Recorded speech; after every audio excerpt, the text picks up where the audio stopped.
So suppose a ball is dropped from a height of 1 meter. How much time will it take for it to fall 0.5 meters? And then finally the 1 meter. So we're going to do it twice. So now let's use given, find, and solve. So given. So I'm just going to, here's the floor. And here's the ball. And we're going to drop it. And it's dropped from a height of 1.0 meters. Okay. And, well, you'll see what I'm going to do here in a second. So, I want to find, oh, and then you could say that the initial velocity is equal to 0. And for, we'll just say A and B for 0.5 meters. So that's our delta y. But here's what I'm going to do. I'm going to say delta y equals, well, I'm sorry, hold on. I want to find time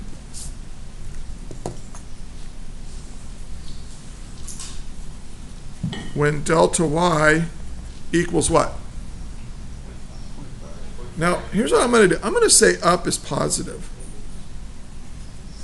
So delta y would be, if it falls down, wouldn't that be negative 0.5 meters?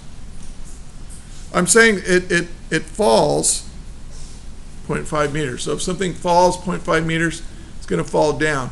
Now, by the way, you can make down positive. I think that's what the book does, which irritates me. But I'm going to say the downward direction is negative.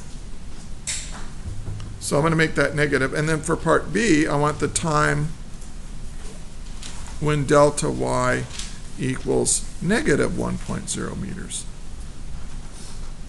Does that make sense to everybody why I made those negative? Because they're falling down.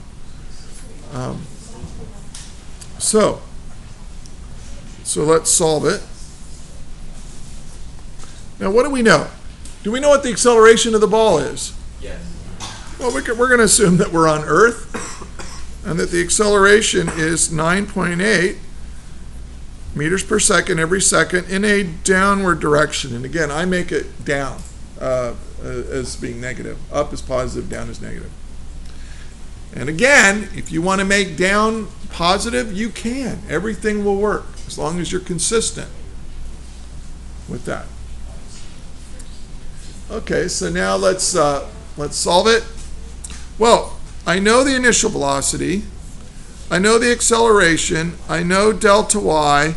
I'm not trying to find final velocity, and I'm not given final velocity. So I want to use the equation that does not involve final velocity. So I look on my little list of kinematic equations, and which one is that? The third one on our list.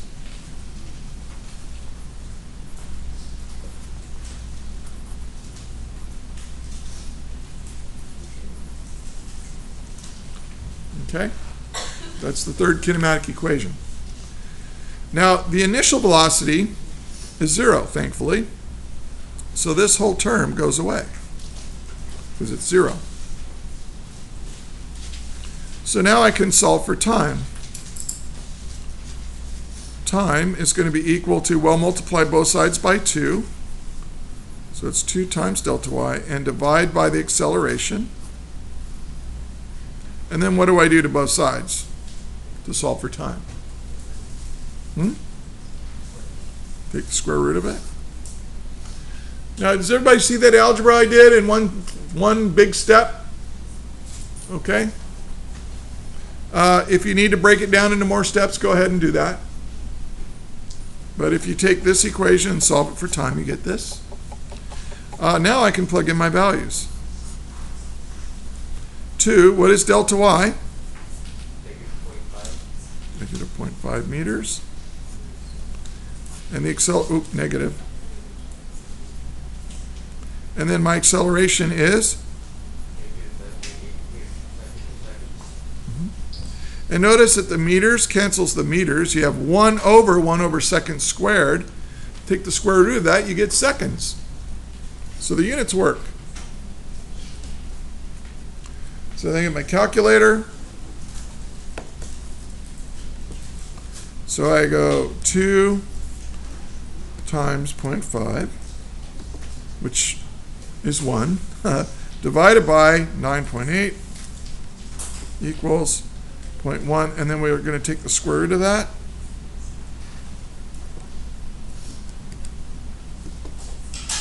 And you get 0.319. Is that what you guys got? Okay.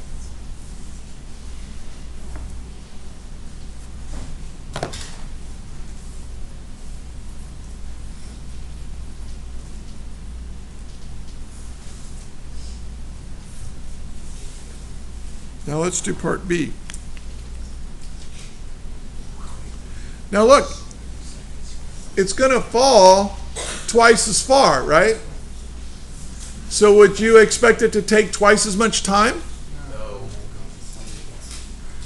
No. That's a good answer.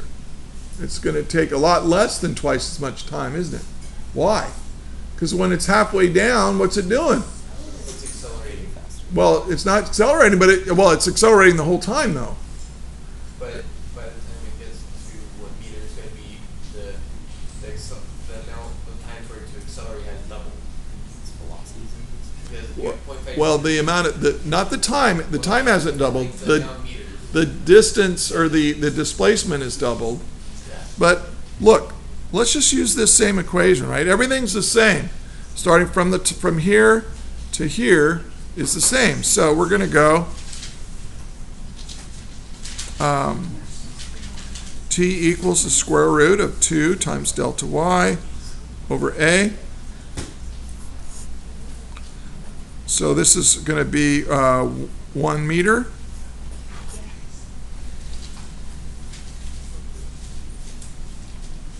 Okay.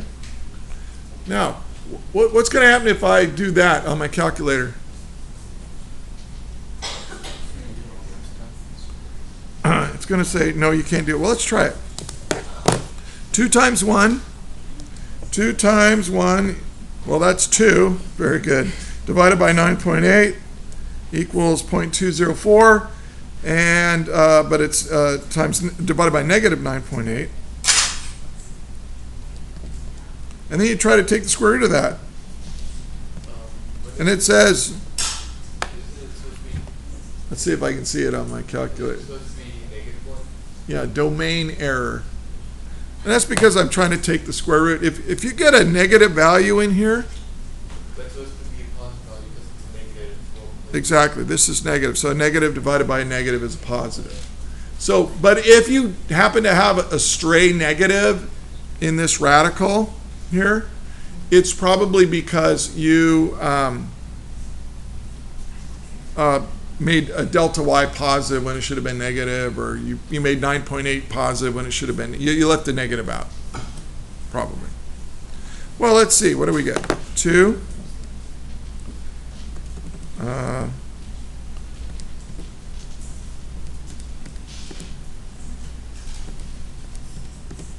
And I got 0.45.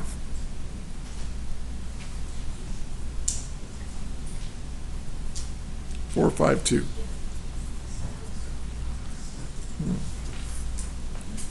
Now, if I had doubled the time, I would have what 0.638 seconds. But I didn't actually. I bet if you took this value of time and multiplied it by the square root of 2, you'll get this. It's not twice the time. It's the square root of 2 times as much time. Yes. Why don't you the height of the building? Would you just leave it alone, or is it The height of the building. or the height of the 1 meter? That's not the problem. Oh, over here. Or it's just Well, the question is why. Well, we did use the height here. This is the height above the ground that we dropped the ball from, and that's right here. But notice that I made it negative because the ball fell. The ball started up here. And so it went down like this. Well, that's a negative delta y. Delta y equals negative 1.0 meters. Did that answer your question? Oh, why didn't we start here? It's kind of like, you did stuff. Okay, okay. Well, anyway, let's zoom out so everybody can see everything. And this little starter may come in handy for what we're going to do later today or next time. That is all.